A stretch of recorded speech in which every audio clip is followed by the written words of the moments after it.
High school was bad. I was Catholic, went to Catholic high schools, Catholic boys' school.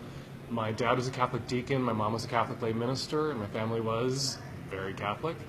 And there were no gay people in my family, and no openly gay people at my school, but I was picked on because, I liked musicals, and I was obviously gay, and some kids didn't like that, and I did get harassed. My school was pretty miserable. I lived in Spokane, Washington, which is a mid-sized town with a small town mentality. And I was picked on mercilessly in school. People were really cruel to me. I was bullied a lot, beat up, thrown against walls and lockers and windows, stuffed into bathroom stalls. People shit on my car, people scratched my car, broke my windows.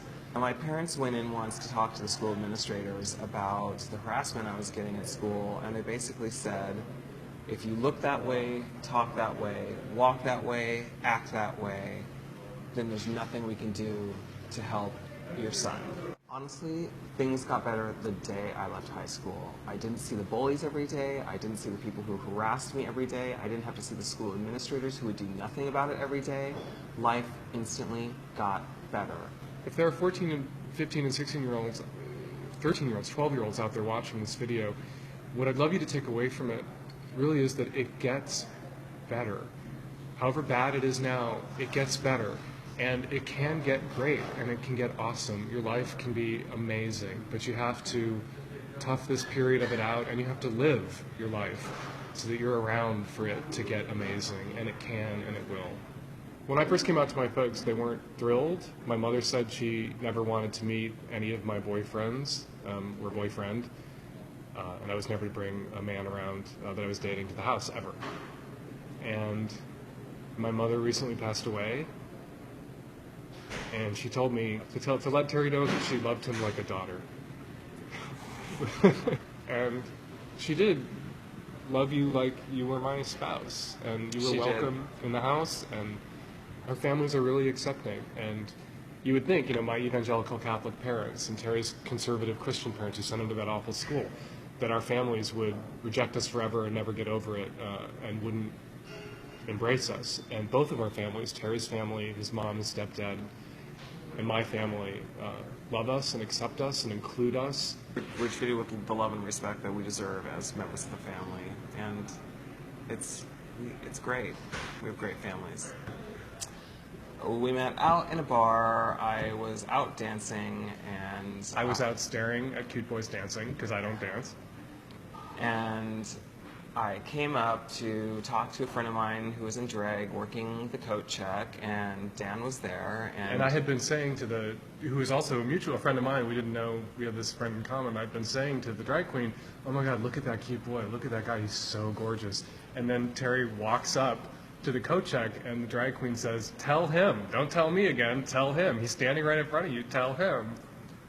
And what did I say to you? You said, tell him. He said, you've got a really beautiful mouth. I think it was more deliverance. I said, you have a pretty mouth. Yeah, okay. And then what did you say to me? I said, which is even cheesier. I'm sorry, this is so cheesy. I said, the better to eat you with. It was love at first innuendo. Oh, yeah, I mean, roll your eyes all you like. It was a pickup line that worked, right? Here we are 16 years later. 16 years later, it worked. One of the greatest things that's happened to us since we left high school and meeting each other is we adopted our son, DJ, who is an amazing kid. He's smart and witty and ironic and sardonic, and he's a great little athlete. He's a snowboarder and skateboarder, and he's really talented. We adopted DJ at birth. It was an open adoption, so we met his mom before she gave birth, and we still know his mom. And it's really been the last 12, almost 13 years now. DJ's going to be 13 in March. It's been great. I didn't think when I came out to my parents in the very early 1980s when AIDS was slamming into the gay community that I would ever be a dad, that I would ever give my mom and dad another grandchild or make uncles of my brothers and an aunt of my sister. I remember going to Paris as a family the first time, the three of us, and DJ, our son, couldn't sleep because he had jet lag, and Terry was exhausted and wanted to sleep, and we kept trying to get DJ to go to bed, and eventually I just figured I'll let Terry sleep. It's either all three of us don't sleep or one of us gets to sleep. So I went out at 4 o'clock in the morning and strolled through the streets of Paris with DJ as the sun came up, and we talked. He was, I think, 5 years old, 4 years old, and we just chatted, and we strolled around Notre Dame and the Marais, and the bakery's open, and we went to the back door of a bakery and ordered some croissants with sugar crystals on them. We got some juice, and we sat and watched the sun come up with the Eiffel Tower off in the distance. And it's one of my happiest memories as a parent, as a human.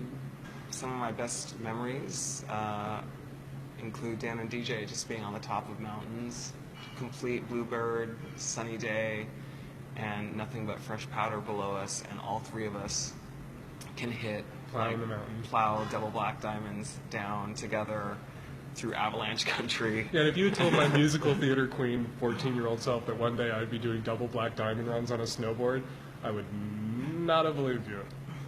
Those moments make it so worth sticking out the bullying and the pain and the despair of high school. And if you can just do that, you have moments like that and so many more ahead of you. And they come when you least expect them. I thought I'd be asleep, not walking around Paris that night. And they come at you all the time. And if you,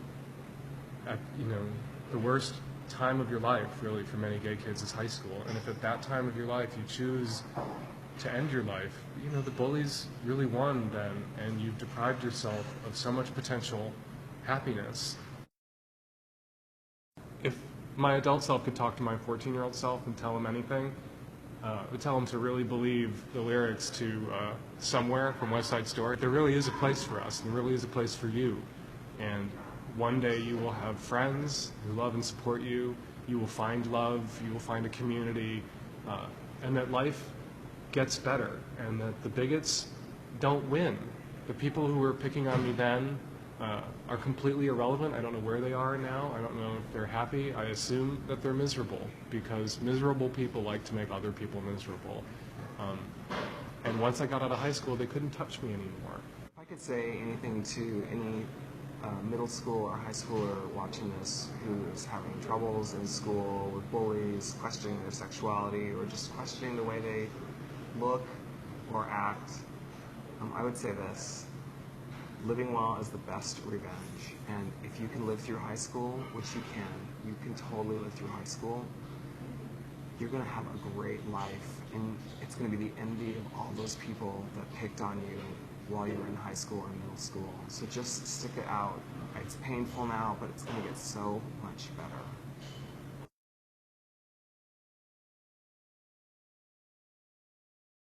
Okay, so you guys happy to be alive? Yeah, we're very happy to be alive. Yes, we're ecstatic to be alive. And, life has its ups and downs. It has its challenges. There are tough moments. You still got to work, you still got to pay bills, but in between all of that, we have really great lives together. And you can have a great life too.